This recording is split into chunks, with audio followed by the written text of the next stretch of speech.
Hello, my name is Becky Kenow, and I'm here today to moderate a panel on the topic of conservation agronomists and building bridges between communities. As I mentioned, my name is Becky Kenow, and I'm the Director of Sustainability at Truterra LLC, which is a wholly owned subsidiary of Land O'Lakes.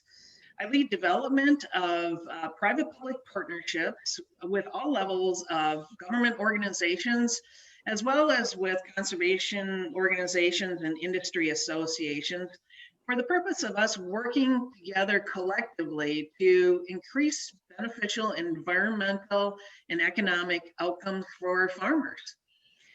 So today we're going to talk about a new approach in bringing together communities who have historically been hesitant to engage with each other.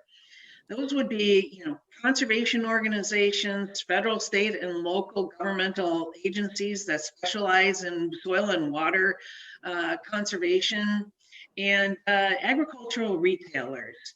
This new partnership really kind of supports a systems-wide approach by deploying conservation specialists alongside agricultural retailers who are the trusted advisors to farmers to really build knowledge and capacity in order to support conservation practices across the country. The willingness to work together and collaboratively and be creative and problem solve, this private-public partnership is helping to move the dial towards transformational change in the field.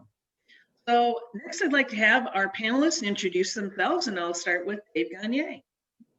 Hi, I'm Dave Gagner, Senior Director for Government Relations at the National Fish and Wildlife Foundation.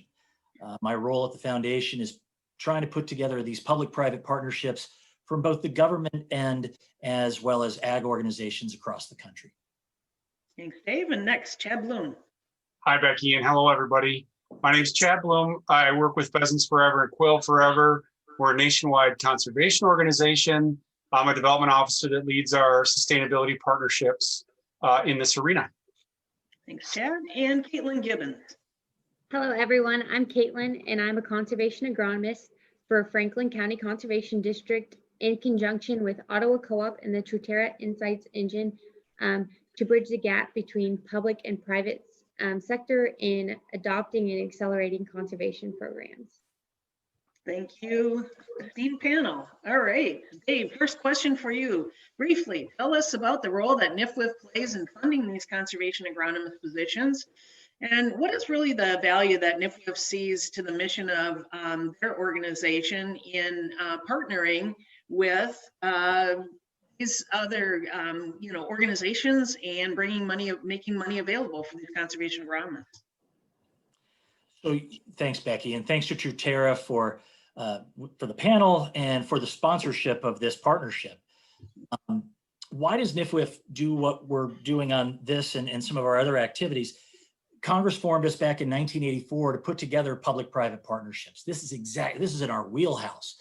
This is what we do. We're trying to figure out how to bring resources where we have interests and try to bring different disparate resources to the table to provide for that technical assistance for our common benefit. What's that common benefit? We're trying to make sure that the technical assistance that's needed out in the field by farmers is available. When I worked at the NRCS about 14, 15 years ago, way too long ago, there were about 3,000 more employees. Those folks aren't there anymore. The agency has shrunk quite a bit. And that along with it, though, it's not as if money didn't increase. It has in those farm bills since then. So how do we get all that money out on the ground with fewer people at the agency? And interest in conservation has only increased. Even if you don't want to do a federal program, EQIP or CSP or one of the many acronyms out there, the reality may be, or a state and local program, you still may want to do a cover crop or edge of field or this practice or that practice. Who's out there to help you out? NRCS is extremely limited on that delivery today. So we've got to figure out where those resources are available. And in discussions with Truterra and our other friends out there, we've discovered that, ag retailers, let's try those folks out, because who do the farmers go to all of the time to buy seed, to buy chemicals, to help them on implements, to really walk through and figure out their year. What who helps them on that calendar on when and how to do things? It's those retailers. So we looked at that and said, you know, a lot of our wildlife interests, our water quality interests, our general interests of the foundation are housed, it might be something in an ag retailer. And that's why we're so interested in this partnership and really excited to see how well it's already working. Great, thanks. And we're very excited and appreciate the partnership for sure and look forward to a continued work together. Ted, so, you know, tell us about this collaboration between Pheasants Forever, Quail Forever, and NFWF and Truterra, and then kind of explain how this conservation agronomist works with your farm bill biologist, and then really the benefits that these positions bring to all of the players in the partnership. Yeah, thanks for the question. And Becky, thanks to you and the Truterra team for partnership. Dave, you know, thank you for the longstanding partnership with Pheasants Forever and Quail Forever, to you personally and your whole organization. So as you know, many hands make light work, and we've gone out and done some really great big things together and look forward to, another, smashing success through this collaboration. So Becky, to your question, I think, the real benefit here is, and I think like Dave said, is you're looking at how to connect with landowners. There's not a more logical spot than an ag retailer, So these conservation agronomists have the chance to build relationships with agronomists in these retail locations. We've said it, the trusted advisor. So when these farmers come in and they're looking for advice, you can now offer the whole gambit of, here's your agronomy side, here's a conservation side, and with a powerful tool like Truterra, being able to model out that data and say, here's what could be. Now, what I think the added benefit with our engagement in this partnership is we have 250 plus biologists, we call them farm bill biologists out in the field. And historically, they help implement 1 million acres of voluntary conservation practices each year through the farm bill programs, or as we talked about, state or local programs. So they're that technical assistance that has the experience of enrolling, helping landowners enroll in conservation. So when an agronomist looks at this, they can make a recommendation. Conservation agronomists can make a recommendation. Where we have a biologist, they can refer to that biologist. That their job is strictly helping growers find solutions for challenges around conservation on their landscape. So it's really a holistic approach in a way to get conservation integrated in the right places with the right solution on working lands. Great, and it's so important to have that kind of boots on the ground capacity with over 200 farm bill biologists out there. They're really helping to provide a much needed service and education and knowledge around conservation practices that will really enhance our capabilities to scale adoption of these practices. So thank you for your work there. The other thing I'd add just quickly is that, like Kaitlin, these conservation agronomists are going to be able to bring the rest of the retail location along with expertise on conservation. So essentially it'll get baked into the conversation more frequently, just by a partnership that Kaitlin builds with those agronomists in the retail location. Great, thanks. And Kaitlin, so you are one of the first conservation agronomists that's been hired. So share with us in the audience the response you've received working directly with farmers and with the local soil and water conservation district. Tell us how you really are helping to bridge that communication gap and increase that collaboration between the staff at the ag retailers locations in Ottawa, Kansas, and the local soil and water conservation district. Tell us some of the stories, in your experiences being out in the field. Thank you, Becky. So Dave and Chad did a really good job of hitting on what how the conservation agronomist is needed, both on the conservation side and then integrating the conservation into the ag retailer services of the retailer and the sales agronomist. And I think the response from the farmers so far, I've been in this position almost a year, has been very positive and optimistic. The farmers are eager and excited, like I am, to be a part of this new partnership and a new way of doing conservation on the land. And just for the sake of the time on this panel, I'm just going to share an example that kind of touches on some of the work I've been doing. I was able to reach out to an Ottawa co-op grower, and I went and did a field visit on his farm, and his farm was really needing some help. It had a lot of erosion, and he was in a conventional tillage system. And so I sat down with him and his wife and his 10-year-old son, and we entered his acres in Truterra.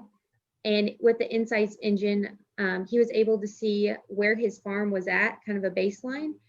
And just for fun, we ran some simulations with no-till and cover crops. And he was blown away on what those practices did for his bottom line and also for his sustainability. And so him and his wife, before this conversation, were really worried about that they were going to have to sell the family farm. But as we talked, they seemed to gain optimism. And we were also able to use the Truterra Insights engine to pinpoint that his farms were actually located in a high priority watershed.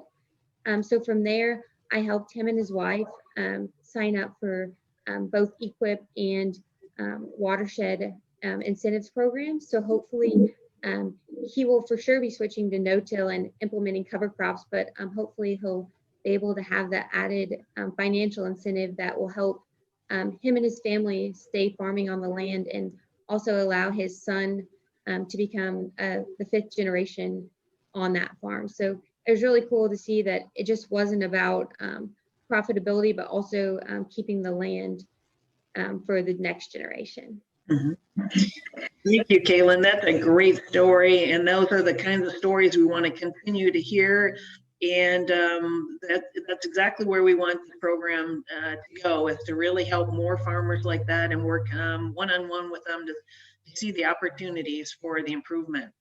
I've got one last question for all of you. And so why do you think that this conservation agronomist program will really have a long-lasting success and long-term impact on scaling adoption of practices? What does the future look like for this program, and you know, what's your sense of how this will help in the future? Dave, start with you. Sure, thanks. You know, it's interesting. The economics of agriculture today are so different than in the past. The regulatory end of things, the different fuel costs, the different product costs, the different expectations from the buyer of the products. A lot of things have changed. A lot of things are the same, of course. And some of the solutions, you know, like soil health, we go back to doing soil health like folks were doing back in the days of Hugh Hammond Bennett, you know, 100 years ago or 80, 90 years ago. It's interesting that at the end of the day, though, what really truly matters, and it always has been, are the economics. How do we make sure that those economics work for that farmer? For that farm that Kaitlin was talking about, how do we make sure that that young man can go to Iowa State or another school like Bowling Green? I'll get my flag in the back there, maybe. The reality is there's a lot of great opportunities out there, but some farmers don't want to work with a federal agency or enter into a federal program. That's fine. But if we can show them that state, local, federal program that they might want to use, or just not even that, just show them the economics. You know, put their numbers into the Truterra Insight products. Let's look at what would, if I do no-till, this would work. If I do a cover crop, I could do this. If I do this type of seed blend, let's figure out what's going to work for them. But being at a retailer who's working with them on the other aspects of their operation, it puts all those economics in one place, and gives them the opportunity to figure out how to get that done. And that's why conservation districts, Pheasants Forever, they're so fabulous at getting this done and really being that trusted advisor for them. So that's why the RFP, that's why we do the RFP each year. We're looking for more cooperatives to do this, more retailers. So this is going to work because the demand is there, and we've got to tap into who can get that taken care of for them. Great, thanks. So Ted, what do you see as the future for this program? What what's going to have the long-lasting success and make it have that long-term impact on scaling adoption of these practices and agronomic and economic outcomes for farmers? Yeah, so I think there's two things that really are going to carry it forward for us. One is the partnership between the trusted advisor and the conservation agronomist, right? So, we talked about earlier that, a grower may go in and ask about, fertilizer, chemical, seed, that's where they go. That's their resource, right? And now when they go in, they can also, pivot and have the conversation about how can conservation play a part in my, profitability, what's the revenue opportunity here? What's the, how can it take cost off the board and at least make it checkbook neutral, if not deliver revenue into the operation? So I think, being able to talk, with confidence in partnership with those agronomists about solutions that will work to challenges that they have will carry us forward. The second thing I think, and we've alluded to it a couple of times, is the economics, right? These are people's lives, and a change in practice means a change potentially in revenue or profitability. So, I think farmers know where their trouble spots are on the farms, but they can't say in all, confidence that if they enroll a practice like CSP or Equip or CRP, that it will positively affect their ROI. So now you have really in-depth expertise about conservation practices, and you can model that through so you understand what the impact is to the bottom line on the farm. And that is a tool that is very powerful in making decisions. So, that co-location in the retailer, which leads to the confidence in the expertise that that person can provide, and then the economic, the economic information that can be, gleaned through your tool and others to be able to make powerful decisions on conservation. Super, great. Kaitlin, you have the last word. So I think that conservation agronomists, I think this is going to be a long-term position that's here to stay, because as in my example of that grower, he was unaware that these government programs or just any incentive programs for conservation existed.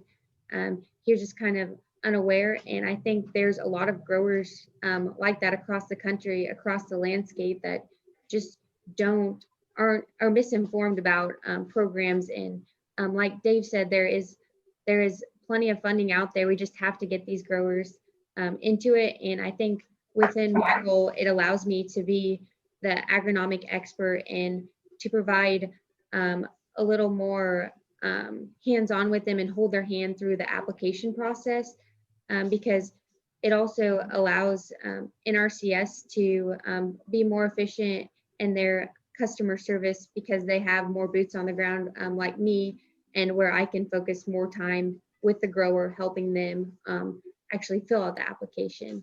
And then I think that it's just very beneficial for the ag retailer, because they're already doing things such as variable rate application and cover crops. And as a conservation agronomist, I can help them link conservation up with their services they're already providing to help add more incentives, add more to the farmer during these tough economic times.